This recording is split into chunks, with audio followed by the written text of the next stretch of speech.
Bé, bon Sant Jordi a tots. Aquest serà un Sant Jordi una mica diferent.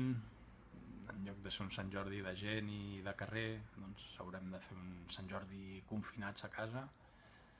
Confio que hagueu comprat algun llibre online que us pugui haver arribat a casa vostra, i si no, doncs us proposo que aneu a la llibreria, agafeu qualsevol llibre, i un llibre adequat per regalar a algun familiar dels que tingueu a casa, el dediqueu, i amb una bona dedicatòria es converteix en un bon llibre de Sant Jordi que podeu improvisar en qualsevol moment del dia. I si és un llibre de vins, doncs un llibre de vins catalans encara millor. Aviat tot tornarà a la normalitat i ens tornarem a veure al carrer celebrant tot això. Bon Sant Jordi.